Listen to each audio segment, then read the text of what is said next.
Hey guys, Jason with CV Custom. So in the last video, I told you why I bought the truck and what we were gonna do. So this video, I'm gonna try and make it as short as possible, but you know I don't like to make you guys watch me work. So we're gonna break it down into simple steps. You wanna watch the progress, go ahead and hit that bell notification thing and the subscription so that you'll get notifications with the new videos. First step, and then I'll break down how I take it apart, but before I start on anything else, I'm gonna get the hood off. So we'll get the hood off and we'll come back and we'll talk about how we're going to lay things out. Now you can see up over there, over there, it's hard to do looking at the camera. I use my A-frame. That's why I take the hood off. If you're going to use a cherry picker, you don't have to take the hood off. Don't worry about it. I've got friends who do it that way and it seems to work fine for them, but because I use the A-frame, I need to pull it straight up. I feel like I got more control and I have an A-frame, so it makes it really easy for me. So all right, I'm gonna get the hood off. We'll go to the next step. Okay guys, got the hood off. I went ahead and pulled the intercooler because it's easier for me to show you what's going on, why I pulled the intercooler first.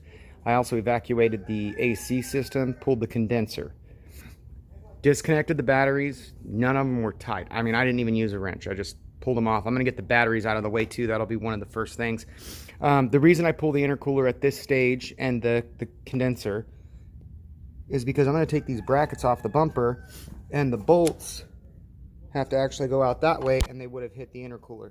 So now I'm gonna get the bumper out of the way and we'll look at the next step. It's time to get this thing out of the truck. One other thing before we get too far, one of the big things is, I drain the radiator as well.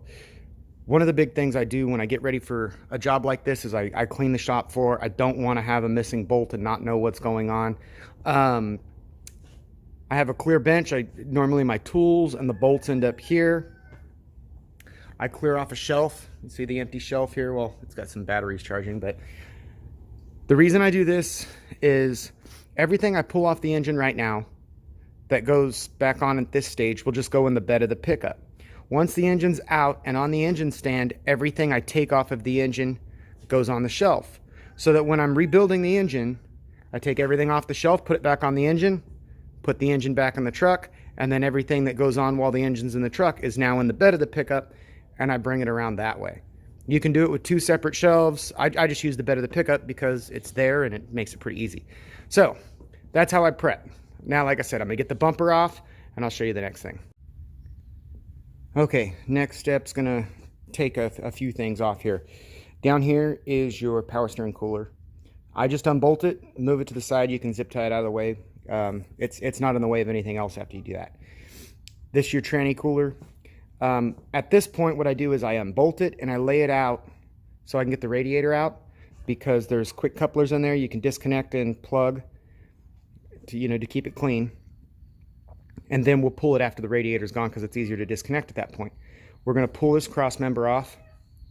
We're going to start with pulling the fan and shroud. The nut's right there. Real easy to know. A real easy way to know which way to knock it loose. Look at the direction the fan goes, and that's the way you're going to loosen it up. So you can see the fan's going that way, so I'm showing you the wrong way. The fan's going that way because it's pulling air into the radiator. So that's the way we'll loosen it. And then there's 4 bolts on the 06s. The earlier ones are a little bit different, but it's basically in the corners. So we'll knock that off, get this out, get the radiator out of the way, cross member, move the other coolers. That one can stay connected, power steering, but the condenser will come off. Our transmission cooler. So, all right, I'm gonna get that done, get back to you. Okay, fans out. I did forget to tell you guys to disconnect electronic fan. See all this grease? It's everywhere around here. That's kind of a telltale sign that this thing either isn't working or could start to fill. Now again, I didn't really drive the truck much, so I don't know. But you see all the grease rings coming out here. The clutch itself has a grease pack in there. When that thing blows, the grease gets hot and then it liquefies and it moves out. So we'll probably go ahead and just change the fan clutch while we've got it apart. It's one of those preventative things. You're going to spend this much money putting the engine together. You know, don't save $100 or whatever they cost to and risk your new motor. So anyways, that's out. I'm going to finish getting the radiator out. Okay, radiator's out. Next step, I'm going to remove the cross member, take the belt off, disconnect the power steering. I'm not going to open any of the lines. I'm just going to leave the power steering pump right over here on the side. On this side, I'm going to remove the alternator, AC compressor, and this bracket right here. What that's going to do is it's going to give me access to get in there to the motor mount, disconnect everything on the side. Same thing over here. I like to do it side by side. So I'm going to get that stuff off, and then you'll be able to see what I'm talking about. Okay, so did like I said, power steering's over here. This side's clear. Air box, we got rid of all that stuff. We did a couple other things.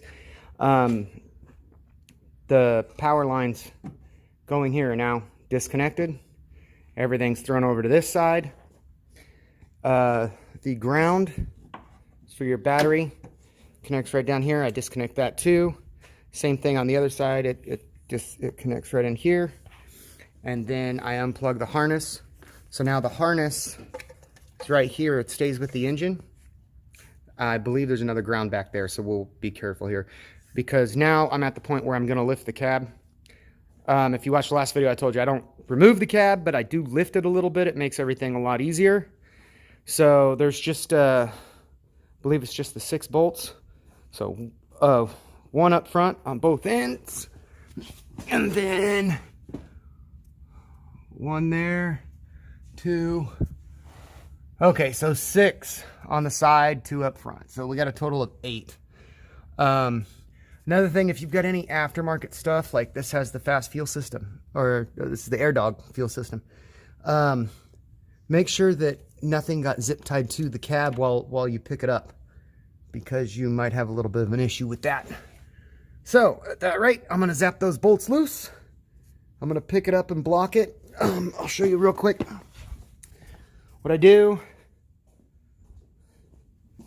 is I use 2 4x4 blocks, and that's what'll go on one of the back mounts. And then I use 3 2x4 pieces for the front. So there's 3, and there's 3. So that's how the front sets. So the front's actually going to set up just a little bit more. It's a little bit higher, but that's what we're after on the build here. So let me get it up, and you guys will see. All right, so that's what it looks like on the 3 blocks in the front. It's important to know that the steering linkage, it does stretch enough. Using the 3 blocks, it's not a big deal. I did, if you look down here, you see this black cable. That's your shifting cable. I did just release it from the clamp so it didn't get tight. Everything's loose. Even your power steering lines, there's nothing that's under tension. But you can see how easy it is to get to everything now. I mean, the transmission will be a piece of cake. I mean, clamp was never a big deal, but we can get right to it. The big thing for me is I don't like pulling my valve cover to pull the engine. So I'll leave the valve cover on, and my chain can reach, still lift up high enough. I'm pretty sure my hook, the way I centered it, it gets real close right here to the cowl, but we'll be careful. Yeah, so next thing is side by side. So you could start with the passenger side. It's easier. You want to make sure there's nothing connected, right? So obviously right here, our big thing is we got to release the muffler tube, and there's a part of the transmission, the muffler hanger attaches to the transmission. So when we pull that off, that'll come off. So this side's actually relatively easy, but on this side, we've got to, you know, individualize each line. Like fuel line's got to come off. Now the fuel line down there, the starter's going to come off. And we get that power line out of the way, and then it gives us room to pull forward because the motor mounts right here, and that starter, there is enough room. You don't have to pull the starter. It makes it so much easier. Starter can kind of be a pain to pull, but honestly, with the room that we've created here, you can come right in through the fender well, get right to the starter. That's why I wait for these things until I lift the cab. And like I said, I just put the 3 there, and then I'll show you underneath here. I just put the one 4x4 block right up there. And those lines aren't pinched. They're actually setting on the side of the motor mount, the blocks on the motor mount. So there you guys have it. All right, I'm gonna put the tranny jack underneath the transmission, and I'm gonna start pulling the bell housing bolts, clear the lines, and then we'll get it hooked up, and I'll show you guys pulling it out, or show you guys how I pull it out. Okay, so I got the starter out. The fuel lines are all off, and the cooling line, the longer one that goes down to the transmission that comes up to the cooler, I just get it completely loose and lay it to the side, and it work its way out. Yeah, so let's, this side there wasn't really much. We're gonna turn the crank right over here to get the bell housing bolts out. You see that the larger hole down there? That's where we'll take our torque converter bolts off. And we'll do that before we take the bell housing bolts out. So we'll get the torque converter loose, and then we'll start separating the bell housing, and we'll put the tranny jack underneath the transmission. I'll swing the A-frame over, and we'll pick it up. All right, guys, give me a second. All right, guys, it's about to come out. Couple of things. After I took the motor mounts loose, I picked up the motor so that the weight of the motor was now on the A-frame, and the suspension fully expanded, because if I had set the jack on the transmission and then lift the engine, the chassis would have went up, bringing the transmission up and off the jack, and I need to make sure the transmission's going to set on the jack. So right now, the suspension's up, tranny's holding the jack, we're separated, and we're going to go ahead and pull it. So it's really just, it's kind of a take your time thing. And there is a ground underneath. Make sure you get that disconnected, and watch for any extra wires that might have been added by, people put tuners, things like that. Just make sure all those things are disconnected. So as you come up, constantly be watching for anything still connected. So I'm going to get it up. We'll get it on the stand, and we're going to see what was wrong with this thing. Okay, I went ahead and picked it up so you can see what it looks like up here. Let me get you in closer. Now, this is actually falling down. You can see how much clearance we've got. We're fine on the cowl, and that's with the 3 2x4s.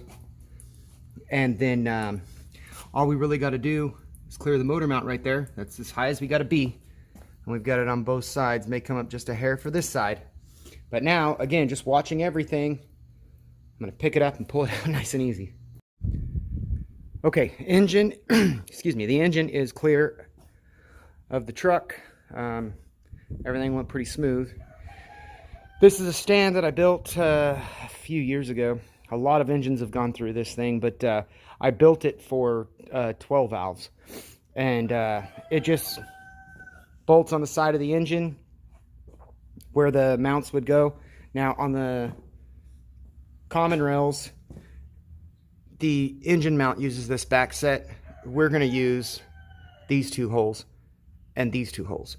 So we're going to remove the motor mount here, and then we're going to remove the motor mount here and the computer. Now the actual old mounts and everything like the 12 valves had are still on these blocks, so it's not a problem. But I'm going to remove the computer, motor mounts, and then I'll get it on the stand.